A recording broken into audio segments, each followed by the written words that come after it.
Hello students, मैं doctor Anupreeta Mishra. आप Anupreeta Mishra electrical engineering के चैनल पर एसी सर्किट्स पढ़ रहे हैं, जिसमें आज मैं आपको सीरीज आरएलसी सर्किट का एक प्रॉब्लम सॉल्व करके बताने वाली हूँ। यहाँ पर सीरीज आरएलसी सर्किट हमारा कैसे क्रिएट हुआ है। एक चोक कॉइल है और चोक कॉइल में हमेशा उसका इनहेरेंट रेजिस्टेंस भी होता है। उसकी प्रॉपर्टी इंडक्टेंस की तो होती है, पर जिस मटेरियल से वो बना हुआ होता है उस मटेरियल की अपनी रेजिस्टिव प्रॉपर्टी के कारण उस कॉइल में अपना एक रेजिस्टेंस भी होता है।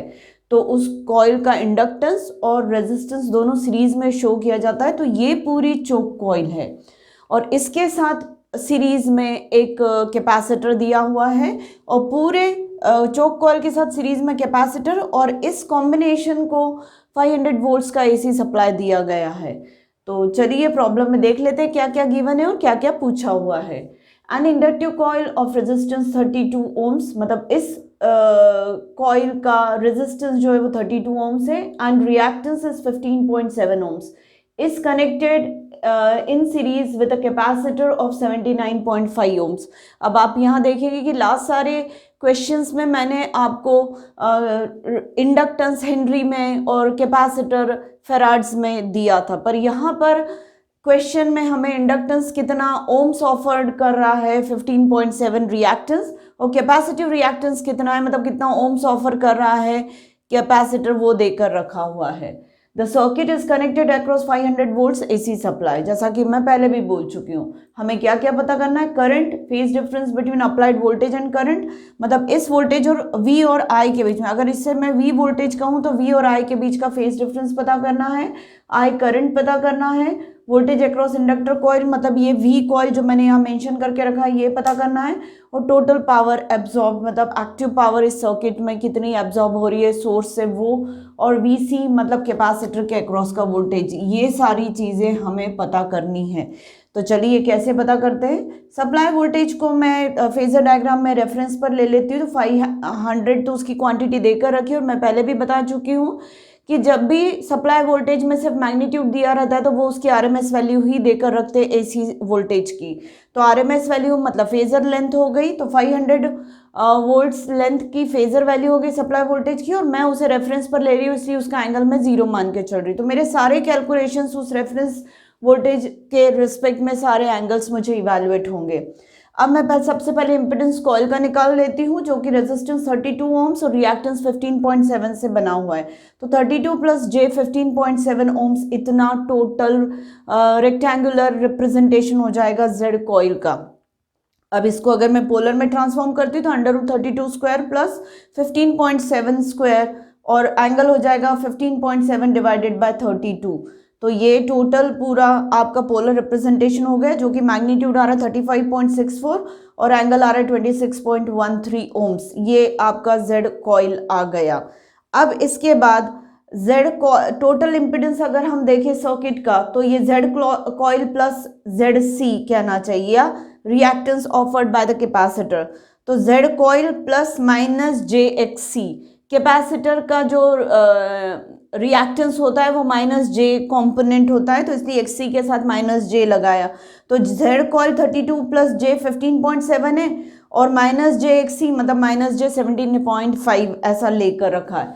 अब ये टोटल Z हो गया 32 माइनस J 63.8। इसको पोलर में ट्रांसफॉर्म किया तो √32 स्क्वायर प्लस 63.8 स्क्वायर और एंगल हो जाएगा -63.8 डिवाइडेड बाय 32। तो इसका मैग्नीट्यूड आया 71.37 और एंगल आ गया -63.36। ये ओम्स, ये टोटल इम्पिडेंस हो गया इन तीनों के सीरीज कॉम्बिनेशन का। अब अगर मैं करंट निकालने जाऊं, ये वाला तो voltage V phasor divided by impedance complex पूरा उससे डिवाइड कर दूंगी तो मुझे करंट मिल जाएगा। तो 500 एंगल 0 और 71.37 एंगल -63.36। इसे जब सॉल्व करते तो 500 को 71.37 से डिवाइड करने पर 7 आता है। 0 में से -63.36 सब्ट्रैक्ट होगा तो +63.36 एम्पियर्स ऐसा आ जाएगा। अब अगर इसको मैं फेजर डायग्राम पे देखना चाहूँ तो V तो हमारा रेफरेंस है ही 500 एंगल 0 का, और उससे 63.36 एंगल आगे हमें करंट मिल रहा है। मतलब यहाँ पर करंट लीड कर रहा है वोल्टेज को, मतलब सर्किट का जो नेचर है वो लीडिंग नेचर है, लीडिंग पावर फैक्टर है ये। तो करंट लीड कर रहा है वोल्टेज को 63.36 एंगल से। अब अगर वोल्टेज और करंट के बीच का फेज डिफरेंस देखिए तो वो साफ साफ दिख रहा है 63.36 है। तो इससे मैं पावर फैक्टर निकालना चाहूँ तो cos फाई करके निकाल सकती हूँ, cos ऑफ 63.36, पर चूंकि यहाँ पूछा नहीं तो मैंने इवेल्युएट नहीं किया है। अब वी कॉइल निकालना है, मतलब इसके अक्रॉस का वोल्टेज निकालना है, तो करंट इंटू ये जेड कॉइल कर देंगे, अगर करंट इंटू जेड कॉइल कर देंगे तो हमें वी कॉइल निकल आएगा, मतलब वोल्टेज अक्रॉस द कॉइल आएगा। तो आई मतलब 7 एंगल 63.36 और जेड कॉइल मतलब 35.64 इंटू एंगल 26.13। तो टोटल ये 7 और 35.64 का मल्टीप्लिकेशन किया तो 249.63 आया, और ये दोनों एंगल्स का एडिशन हो जाएगा। पोलर में एंगल्स का एडिशन होता है, सॉरी प्रोडक्ट निकालते टाइम पोलर में एंगल्स का एडिशन होता है, तो वो कर दिया। तो ये टोटल वोल्ट्स आ गया, मतलब वी कॉइल निकला है। अब इस वी कॉइल को भी मैं देख लूँ कि मुझे ये कहाँ मिलेगा। तो ये जो एंगल आ रहा है ये रेफरेंस के रिस्पेक्ट में ही आ रहा है। वी एंगल 0 जो 500 एंगल 0 ये वाला है उसके रेफरेंस में ही हमें कितने एंगल पे मिल रहा है वी कॉइल 89.49। मतलब कैपेसिटर का वोल्टेज इस वोल्टेज से कितना आगे रहेगा, ये वाला जो एंगल है ये पूरा 89.49 होगा, ये वाला एंगल 89.49 डिग्रीज का होगा, तो थोड़ा सा 90 डिग्री से छोटा है। वी कॉइल अगर आगे है करंट से तो इसका मतलब इस चोक कॉइल के अक्रॉस का वोल्टेज, इस चोक कॉइल का नेचर क्या इंडक्टिव है, तो इसके अक्रॉस का वोल्टेज इसमें से बहने वाले करंट को लीड ही करना चाहिए कुछ एंगल से। तो देखिए करंट से ये लीड ही कर रहा है वी कॉइल, मतलब ये इंडक्टिव प्रॉपर्टी यहाँ पे फेजर डायग्राम पे रिफ्लेक्ट हो रही है, और जो भी इवैल्यूएशन हमने किया है उससे।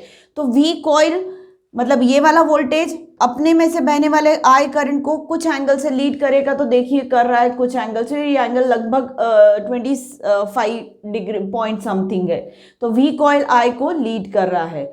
अब हमसे पूछा गया पावर एब्जॉर्ब, तो पावर एब्जॉर्ब इससे पहले जो मैंने निकाला था वो वी आई कॉस फाई करके निकालती थी। यहाँ पे हमने कॉस फाई इवेल्युएट नहीं किया है, तो मैं उसे आई स्क्वायर आर से भी निकाल सकती हूँ। तो आई स्क्वायर मतलब हमेशा मैं इस पर भी एक वीडियो बनाऊंगी कि स्क्वायर किसी भी फेजर वैल्यू की उसके मैग्नीट्यूड का स्क्वायर होता है। तो 7 स्क्वायर इंटू R32 ऐसे करके ये 1568 वॉट्स ऐसा निकल जाएगा। और अगर VC हमसे पूछा गया है लास्टली तो वो हो जाएगा -jXC इंटू आई। VC मतलब इसके अक्रॉस का वोल्टेज, तो इसके अक्रॉस का रिएक्टेंस इंटू इसमें से बहने वाला करंट, वो दोनों का मल्टीप्लिकेशन करेंगे तो हमें VC वोल्टेज अक्रॉस कैपेसिटर मिलेगा। अब ये रिएक्टेंस -jXC है, मतलब -j79.5 और करंट की वैल्यू 7 एंगल 63.36 है। अब 79.5 तो इसका मैग्नीट्यूड हो गया, -j का मतलब एंगल -90, तो ये रेक्टेंगुलर रिप्रेजेंटेशन को मैंने पोलर रिप्रेजेंटेशन में ट्रांसफॉर्म कर दी। अब दोनों पोलर में हो गए तो मैग्नीट्यूड्स का मल्टीप्लिकेशन हो गया और एंगल्स का एडिशन हो गया। मैग्नीट्यूड्स का मल्टीप्लिकेशन किया तो 556.5 आया, और एंगल जो आया -90 + 63.36, तो उससे -26.64 वोल्ट्स आया। अब ये कहाँ आ रहा है, VC सब जो रेफरेंस है उससे 26 डिग्री पीछे आ रहा है, तो रेफरेंस वोल्टेज है उससे 26 डिग्री पीछे VC, और होना भी चाहिए। कैपेसिटर के अक्रॉस का वोल्टेज कैपेसिटर में से बहने वाले करंट को कुछ एंगल से लैग करना चाहिए, और लगभग 90 डिग्री से। तो आप इन दोनों का जब एडिशन करेंगे तो लगभग 90 डिग्री आएगा। तो इस तरीके से अपने में से बहने वाले करंट को कैपेसिटर का वोल्टेज 90 डिग्री से लगभग लैग कर रहा है। तो इस तरीके से ये पूरा क्वेश्चन हो गया सीरीज RLC सर्किट का। इसके बाद अब मैं रेजोनेंस पर आऊँगी। आप लोग सोचेंगे इतने सारे सम्स क्यों मैडम ने करवाए, तो बेटा फर्स्ट ईयर के बच्चे जो होते हैं उनको एकदम इलेक्ट्रिकल इंजीनियरिंग बहुत टफ लगता है और नहीं समझ में आता कि कैसे करें, तो इसलिए मैंने नंबर ऑफ क्वेश्चंस अभी ज़्यादा करवाए। इनफैक्ट आप मेरे सारे वीडियोस देखेंगे तो उसमें DC सर्किट्स में भी इंडिविजुअल थ्योरम्स पर मैंने काफ़ी सम्स करवाए हुए हैं। तो उम्मीद है आपको मेरा आज का ये वाला सीरीज RLC सर्किट के प्रॉब्लम सॉल्यूशन का एक्सप्लेनेशन समझ में आया होगा। तो प्लीज़ मेरे वीडियो को लाइक कर दीजिए, मेरे चैनल को सब्सक्राइब करिए और मेरे वीडियोस से बहुत अच्छी पढ़ाई करके एग्ज़ाम्स में बहुत अच्छे नंबर लाइए। Thank you.